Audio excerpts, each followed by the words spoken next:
Soy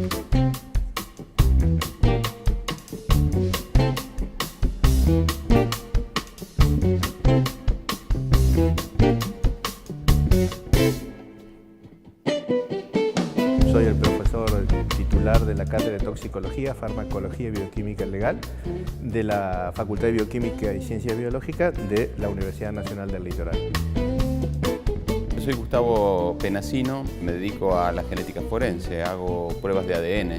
Nuestros laboratorios hacen la mayor parte de las pruebas de ADN de la Argentina.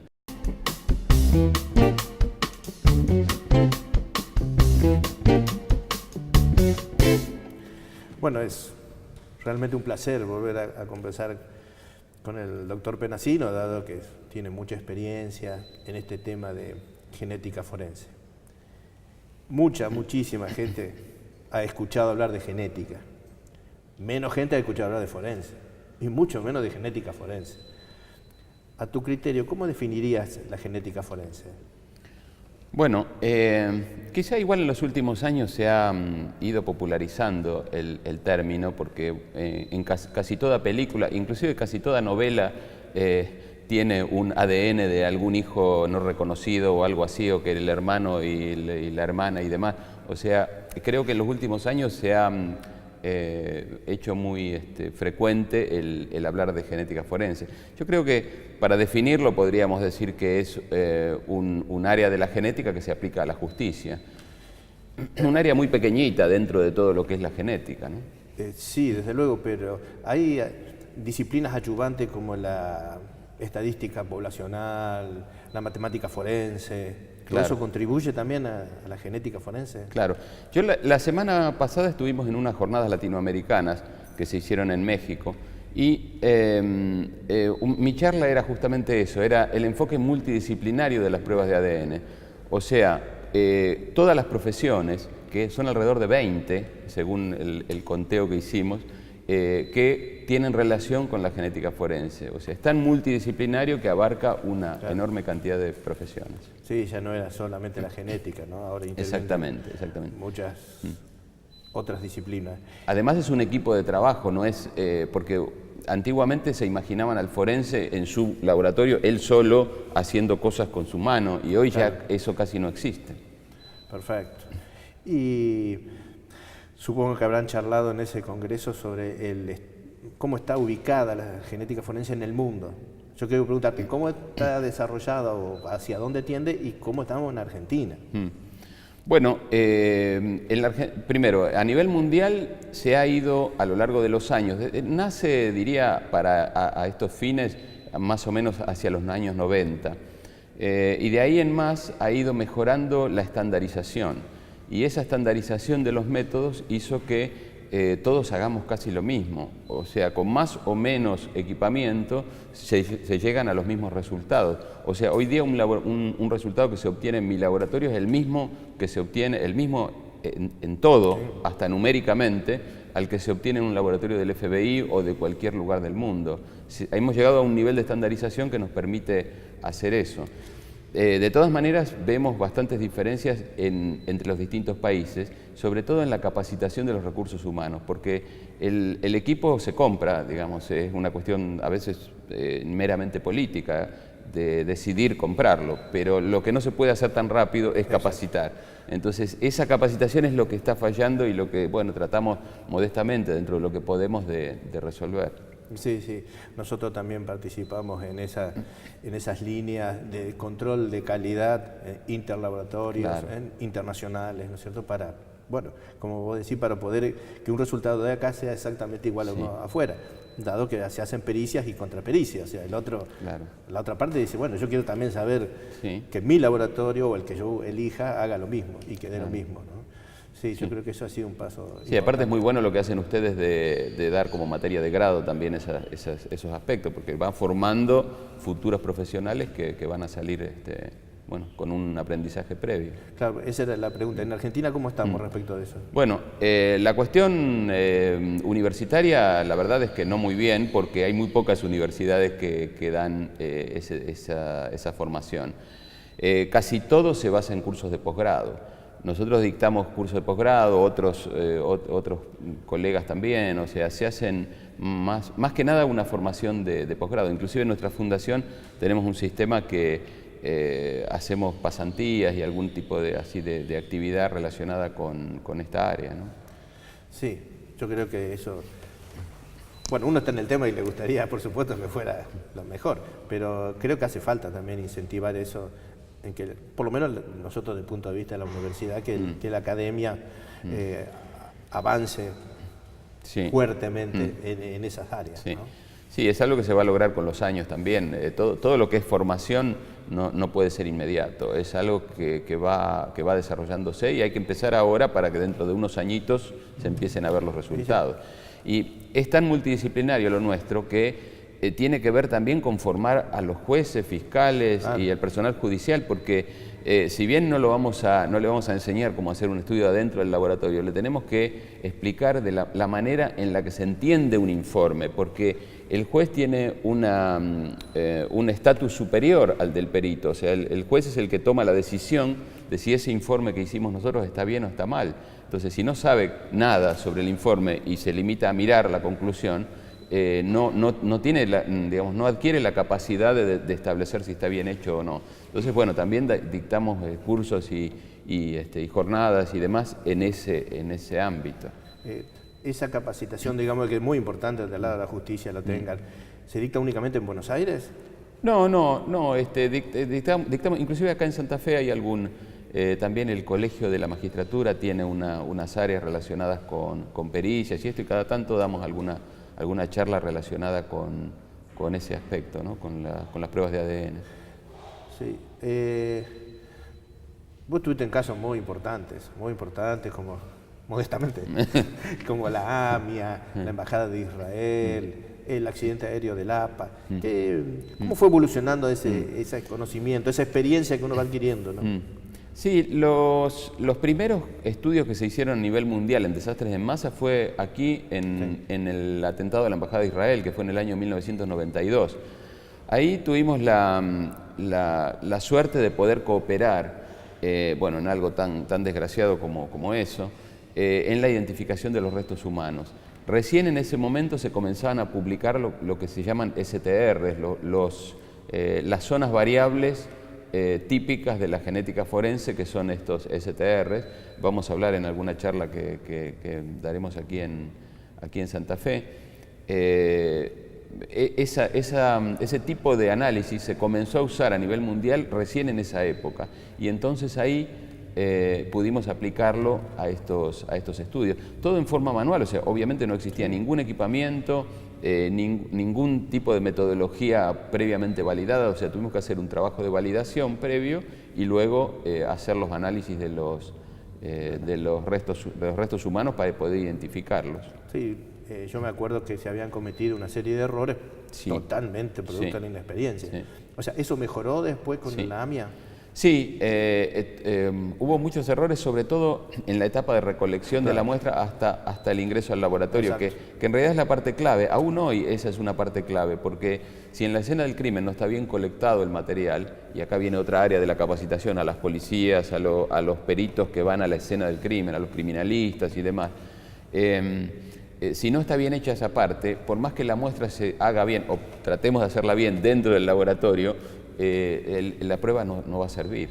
Y esos eran los problemas. No existía a nivel mundial ningún protocolo para desastres en masa. Entonces nosotros, a partir del atentado a la Embajada de Israel, con el cuerpo médico forense y demás, hicimos una serie de protocolos que luego se aplicaron en muchos, no solo en la Argentina, también en otros desastres que hubo posteriores en otros países. Sí, sabemos que ustedes son los expertos en ADN en desastre, que incluso en los capítulos del libro figuras vos también, ¿no es cierto? Sí, buen esfuerzo costó. ¿Y lo del APA cómo fue? Porque eso fue más... Sí, lo del APA, bueno, fue un accidente que ocurrió con un avión de esa empresa que se despistó y cruzó una avenida en Buenos Aires, y bueno, se murieron todos los ocupantes, eran 60 y tantos fallecidos. Y ahí hubo una serie de errores que nos sirvió también para luego, que luego no se cometieran, que era, dada la urgencia que tenían los jueces por entregar los cadáveres a los familiares, se cometieron errores en la identificación. Entonces, finalmente quedaron 13 cadáveres que había que asignar a 13 grupos familiares y ese fue el único estudio de ADN que hicimos nosotros. Pero sorpresivamente, de los 13, 9 coincidían con 9 grupos familiares y 4 no coincidían con ninguno. Entonces, ahí se planteó una serie de cuestiones a ver qué era lo que había pasado, si había un error nuestro, que también podía haberlo habido, claro. Por supuesto. Se repitieron los estudios en otro laboratorio distinto al nuestro y se obtuvieron siempre los mismos resultados. ¿Qué había pasado? Que se habían entregado erróneamente varios de esos cadáveres a grupos familiares que no eran los que correspondían. Claro. ¿Cómo se solucionó? Teniendo que exhumar los 60 y tantos cadáveres y volver a hacer pruebas de ADN de todo para poder atribuirle y ahí claro, se descubrió el problema, digamos, ese error que había habido a la entrega de los cadáveres.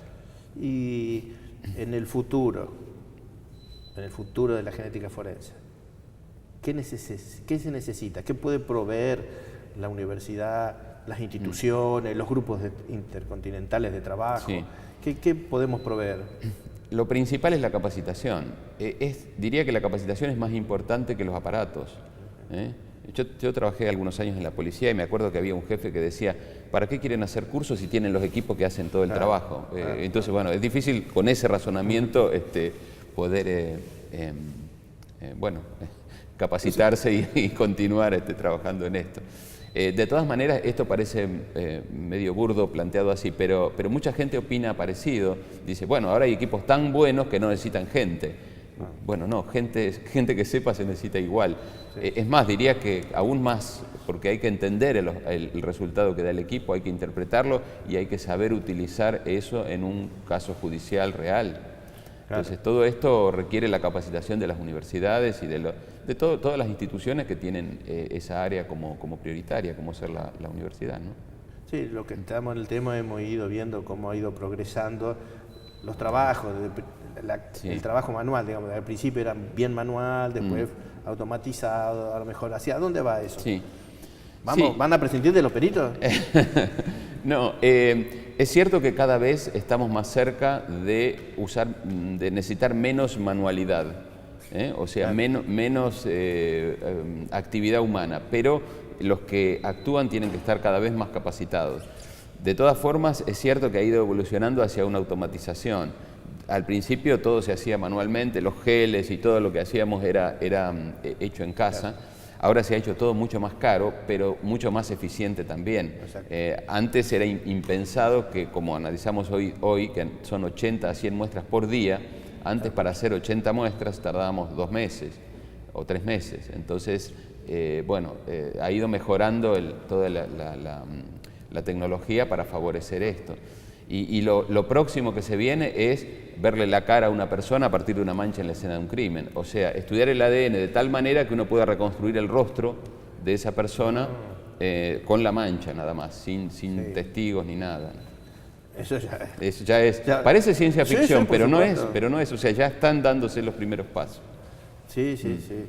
Sí, porque hoy día uno puede colectar ADN en lugares que antes eran impensados. Sí, hoy día con un microlitro de sangre alcanza... ¿Cuánto es un microlitro? Un microlitro es 50 veces menos que una gota de sangre. O sea, una gota son como 50 microlitros.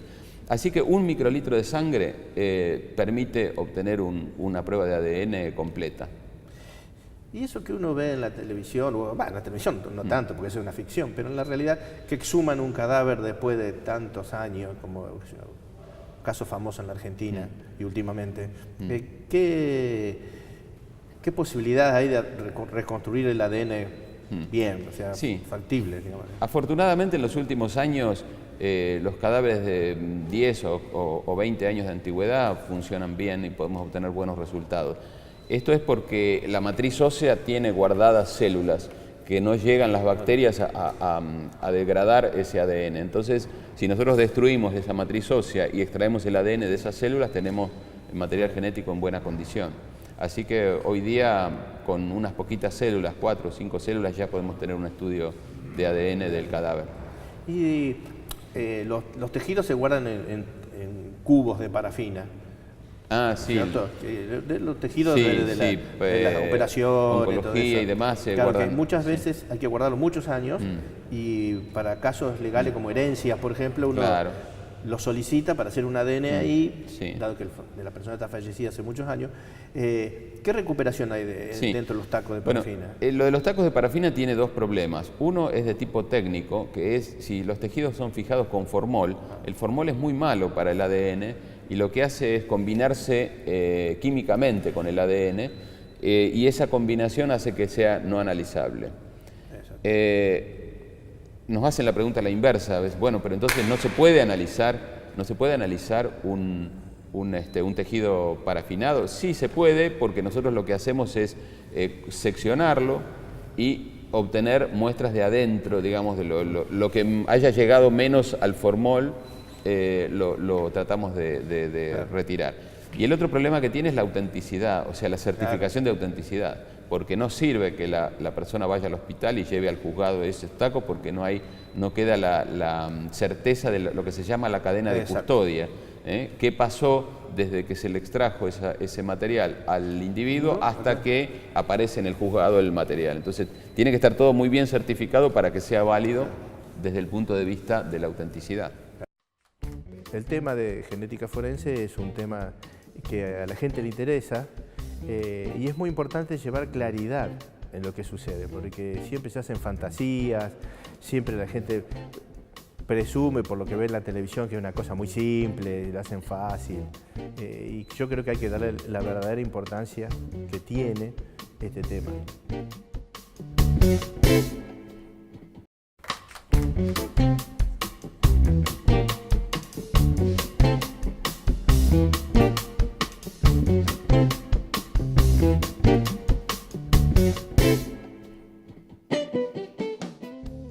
Bueno, tratamos de clarificar un poco y también, bueno, de hacer una diferenciación entre la realidad y lo que pasa en la televisión en cuanto a ficción, porque muchas veces no se entiende, sobre todo el personal judicial, que puede no entender la diferencia entre la ficción de una serie de forenses con la realidad. Entonces después quedan los forenses como incapaces o inhábiles para resolver los problemas, que ahí en la tele lo resuelven en un minuto, ¿no? Cuando comenzamos a hablar dije que tenía una gran experiencia, obviamente han tocado unos casos bastante complicados. He sabido que también has trabajado en el caso de Yabran. Sí, Yabran era un empresario que tuvo en la época del menemismo mucha preponderancia y demás. Bueno, se decía que el dinero no era de él, sino de alguna otra persona. Entonces, aparece aparentemente suicidado, digamos, en un evento un tanto confuso, ¿no? El hecho es que nosotros analizamos los restos de Yabran, un fragmento de cerebro, de hígado, de corazón y demás, y lo comparamos con el grupo familiar de Yabran, que él tenía esposa e hijos, y coincidían exactamente. Es interesante el caso porque, bueno, desde el punto de vista técnico era muy simple, porque era un cadáver que estaba en buena condición. Él se pegó un tiro en la cara, con lo cual no estaba reconocible físicamente. Entonces eso alimentaba el mito de que podía estar vivo en otro lado y que habían matado a otro parecido, ese tipo de cosas. Entonces, desde lo técnico, muy sencillo de resolver porque solamente comparamos con el grupo familiar. Ahora, la mitología de eso no la podemos resolver. Inclusive cada tanto, cuando hay un aniversario, alguien dice que lo vio en Siria o que lo vio caminando por la playa o cosas por el estilo. Lo cierto es que hay mucha gente que puede parecerse, pero él mismo no está más, ¿no? Está muerto. Sí, sí.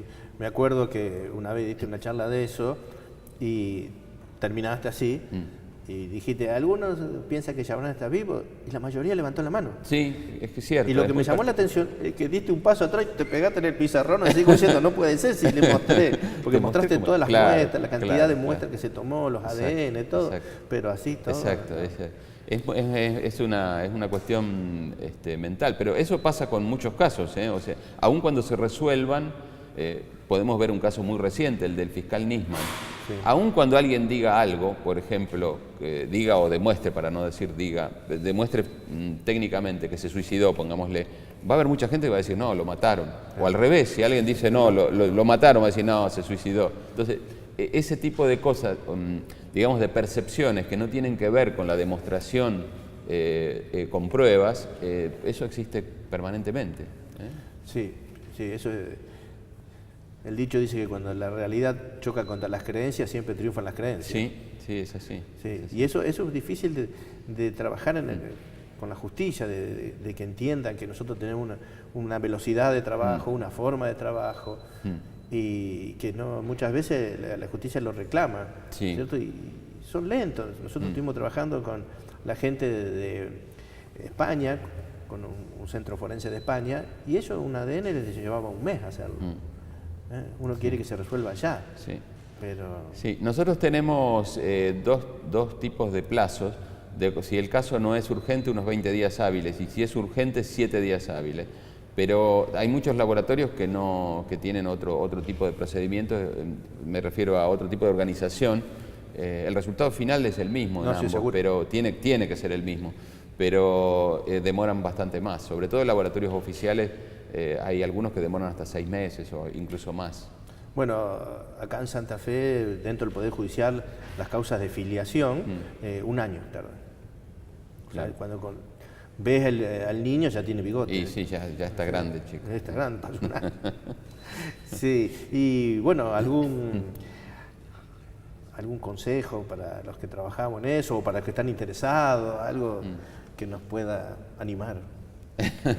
Y a mí me parece extraordinario el avance que están teniendo todas las áreas de la genética, todas las cosas que podemos hacer. El problema es todo lo que se puede hacer, se debe hacer, ¿no? O sea, eso es un tema, porque vemos casos relacionados con la genética que nos preocupan mucho, que es la producción de humanos a medida, y eso creemos, está prohibido desde lo ético, pero creemos que se está experimentando con ese tema.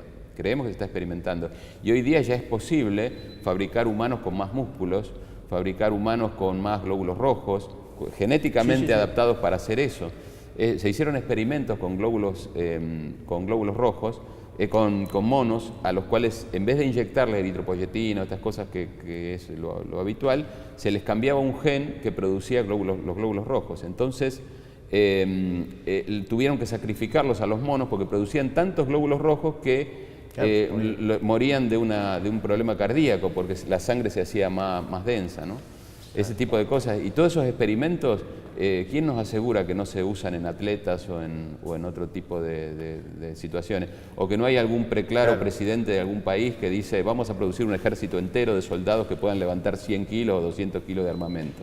O sea, tenemos ese problema con el cual lidiar.